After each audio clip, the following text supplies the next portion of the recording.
नमस्कार.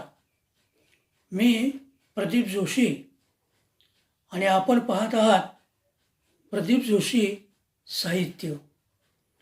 मित्रांनो आणि मैत्रिणींनो, कांदे पोहे लग्नाच्या बाजारातील राष्ट्रीय पदार्थ आहे हे आपण जाणताच. भारतीय संस्कृतीत कांदे पोह्यांना एक वेगळेच स्थान आहे. सकाळच्या नाश्त्यापासून ते पाहुणचारापर्यंत त्यांचा प्रचंड दबदबा असतो. पण महाराष्ट्रात कांदे पोहे हे फक्त खाद्यपदार्थ नसून ते स्थळ पाहण्याच्या महान परंपरेचे अधिकृत प्रतीक आहेत. पूर्वीच्या काळी मुलगा मुलगी एकमेकांना पाहण्यासाठी घरी जमायचे. मुलगी लाजत लपवत चहा आणि कांदेपोहे घेऊन यायची.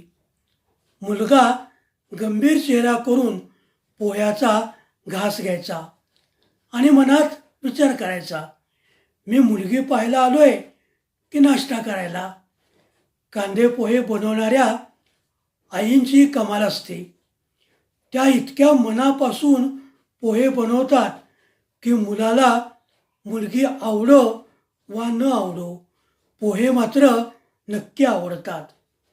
काही वेळा मुलाच्या आईचे पहिले वाक्य असते, मुलगी चांगली आहे, पण पोह्यात थोडं मीठ कमी होतं. जणू काही लग्नाचा निर्णय पोह्याच्या चवीवर अवलंबून असतो. मुलगी बिचारी ट्रे घेऊन येताना इतकी तणावाखाली असते की पोह्यापेक्षा चमचेच जास्त खणखण करतात. मुलगा मात्र स्वतःला एखाद्या मुलाखत घेणाऱ्या अधिकाऱ्यासारखा समजत असतो आणि प्रश्न विचारतो, छंद काय आहेत, स्वयंपाक करता येतो का, नोकरी सुरू ठेवणार का. पण मनात त्याचाही एकच प्रश्न चालू असतो, हे पोहे अजून मिळतील का. आजकाल काळ बदलला आहे. मुलगा मुलगी आधी मोबाईलवर बोलतात, सोशल मीडियावर एकमेकांची माहिती घेतात, व्हिडिओ कॉल करतात. तरीही कांदे पोह्यांचं वजन कमी झालेलं नाही. कारण आपण किती आधुनिक झालो तरी पाहुण्यासमोर गरमागरम कांदे पोहे आणि चहाचा कप ही जागा दुसरे कुणी घेऊ शकत नाही. खरं तर कांदे पोहे हा एक सामाजिक समारंभ आहे. यात मुलगा मुलगी, आई वडील, काका काकू, मामा मामी, शेजारच्या काकू साऱ्यांनाच रस असतो. लग्न ठरलं नाही तरी चालेल, मात्र महिनाभर पोह्याचा कार्यक्रम चालू असतो.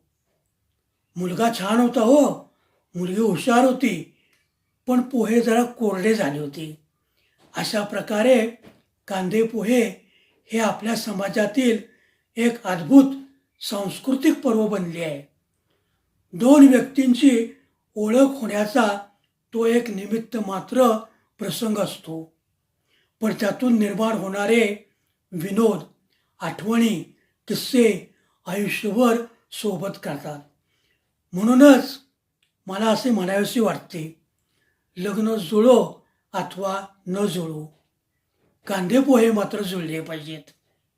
कारण महाराष्ट्रात लग्नाची खरी सुरुवात कुंडली जुळली का या प्रश्नाने नाही, तर पोहे गरम आहेत ना या प्रश्नाने होत असते. माझा हा व्हिडिओ आपणास कसा वाटला?